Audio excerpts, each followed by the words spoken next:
नमस्कार, मी कल्याणी. आपण पाहत आहात सुदर्शन मराठी. आज आपल्या मुलाखतीच्या विशेष कार्यक्रमात आपण संवाद साधणार आहोत लातूर येथील सकल हिंदू समाजासाठी कार्यरत असलेले वीर योद्धा संघटनेचे अध्यक्ष श्रीकांतजी रांजणकर यांच्यासोबत.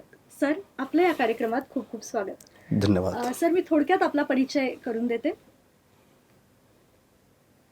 हिंदुत्वाच्या मुद्द्यावर सक्रिय भूमिका, लव जिहाद आणि धर्मांतरण सारख्या प्रकरणांना उघडकीस आणण्याचे काम, तसेच महिलांवर होणाऱ्या अत्याचाराविरोधात आंदोलने आणि मोर्चे काढून यांनी समाजात एक वेगळी ओळख निर्माण केली.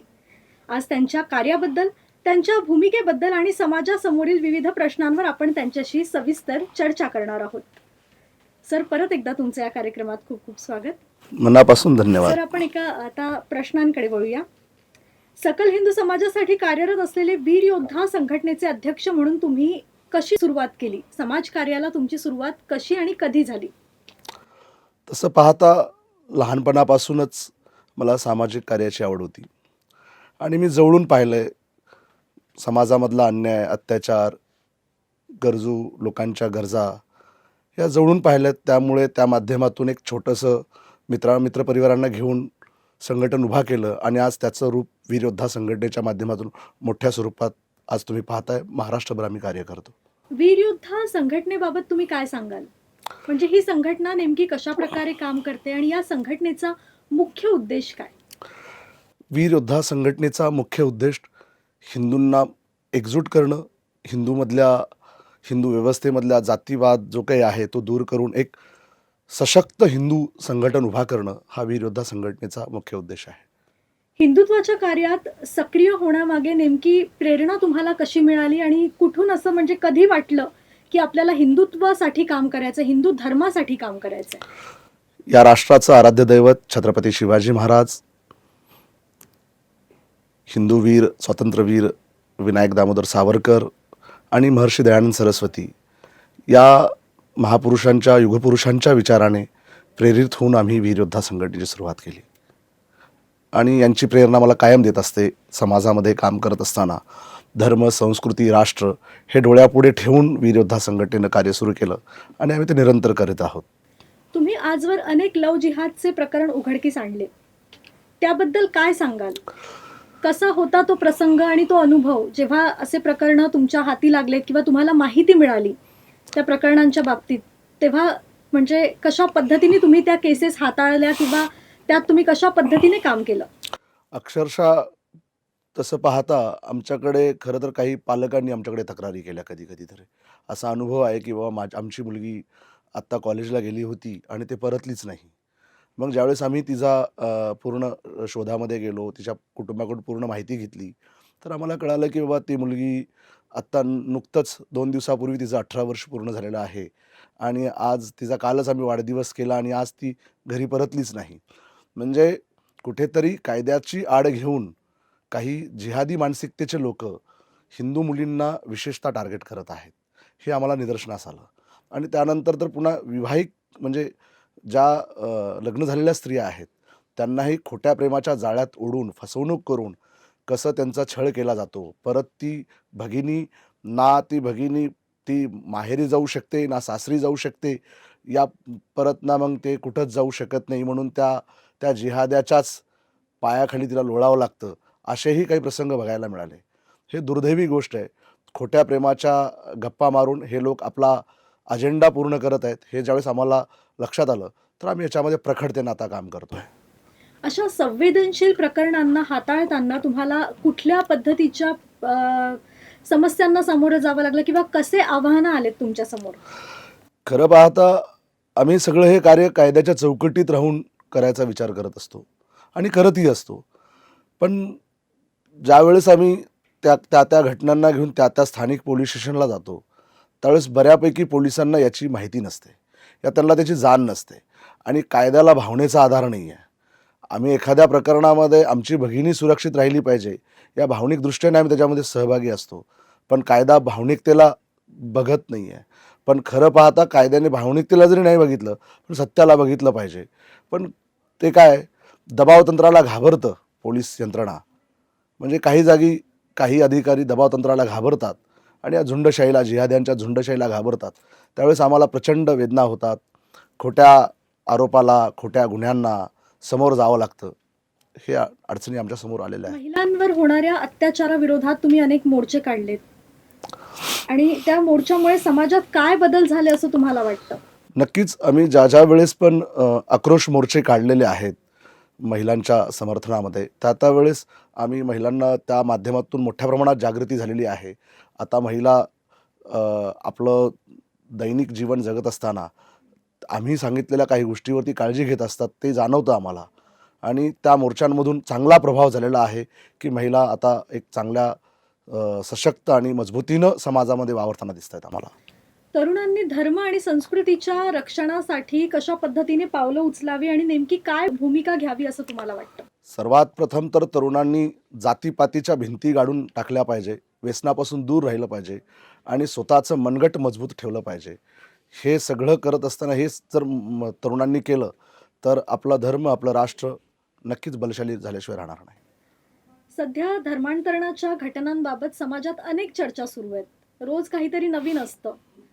त्याबद्दल तुमचं नेमकं मत काय आहे?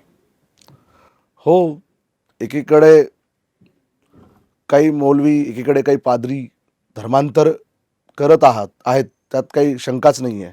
लातूरसारख्या शहरांमध्ये तुम्ही बघू शकता, आमच्या आमचे जसे आकडे आहेत त्याच्यामध्ये तुम्ही बघू शकता की आम्हाला जसं जाणवतं आहे 20 ते 25 हजारापेक्षा जास्त गरीब गरजू लोकांना काहीतरी आमिष दाखवून मोठ्या प्रमाणात धर्मांतर केलेलं आहे.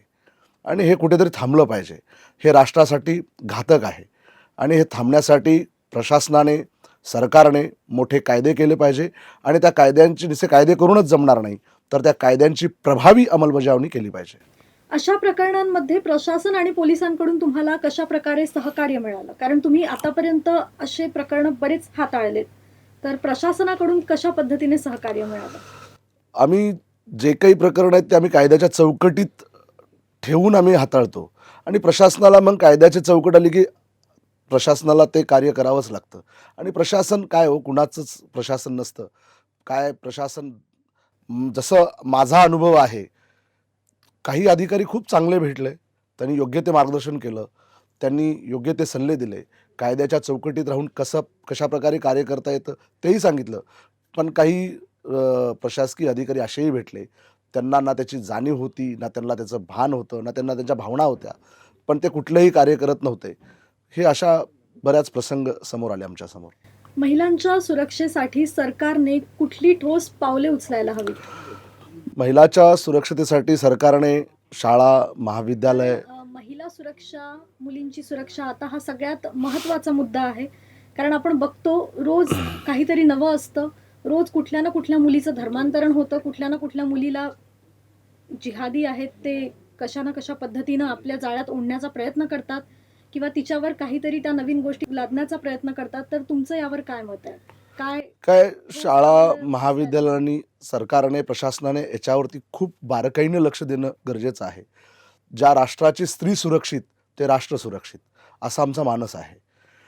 जर प्रशासनाने, सरकारने शाळा, महाविद्यालय या ठिकाणी महिलांसाठी विशेष करून असे वर्ग चालवले आत्मरक्षणाचे, तर नक्कीच येणाऱ्या काळामध्ये तरुणी, महिला आमचे सशक्त होतील आणि येणाऱ्या आव्हानाला ते समोर जातील. तुम्ही आजवर जे कार्य केलं त्या कार्यात तुम्हाला कधी म्हणजे धमक्या किंवा दबावाचा म्हणजे सामना करावा लागला का? कोणी तुम्हाला अशी धमकी दिली का की हे कार्य आत्ता थांबवा, नाहीतर अन्यथा जीवावर बेतेल किंवा काय, अशा पद्धतीचं कधी म्हणजे आवाहन पुढे आलं का?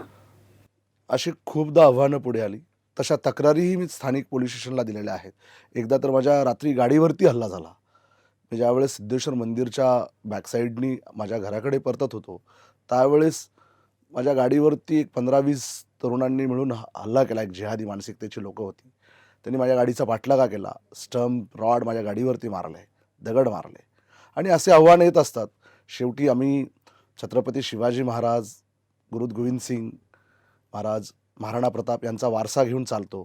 त्याच्यामुळे यांच्या अशा धमक्यांना घाबरत नाही. आणि मग शेवटी कायदा आहे आणि कायद्याने जर ते ऐकले नाहीत तर मग आम्ही आमची ही मानसिकता तयार ठेवतो. पुढील काळात समाज हितासाठी तुम्ही कुठले उपक्रम राबवू इच्छिता? पुढील काळामध्ये वीर योद्धा संघटनेचा आमचा मुख्य उद्देश आहे गाव तिथं व्यायामशाळा. सरकारची नक्कीच योजना आहे, पण अशा व्यायामशाळा आज मोडकेळीस आणि जुगाराचे अड्डे बनलेले आहेत. पण आम्हाला आता सशक्त व्यायामशाळा उभा करायची आहे. तरुणाचं मस्तक आणि तरुणाचं मनगट दोन्ही मजबूत करणं हा आमचा मुख्य हेतू आहे. हिंदू समाजातील एकता आणि संघटनाबाबत तुमचं काय मत आहे? म्हणजे हिंदू समाजात जी एकता आहे किंवा नाही आहे? कारण आपण म्हणतो ना की जातीवाद आणि अशा सगळ्या गोष्टींमध्ये हिंदू समाज जास्त अडकतो. तेच इतर समाजांच्या बाबतीत, इतर धर्मांच्या बाबतीत तसं होत नाही. इतर धर्मांच्या बाबतीत नाही, तो व्यक्ती आपला आहे, तो आपला आहे, त्याची जात कुठली हे बघण्यात येत नाही. सो याबाबत तुमचं काय मत आहे? नक्कीच तुम्ही विचारलेला प्रश्न अगदी महत्त्वाचा आणि अगदी महत्त्वाचा हिंदू आहे. समाज कुठेतरी याच गोष्टीमुळे मागे आहे.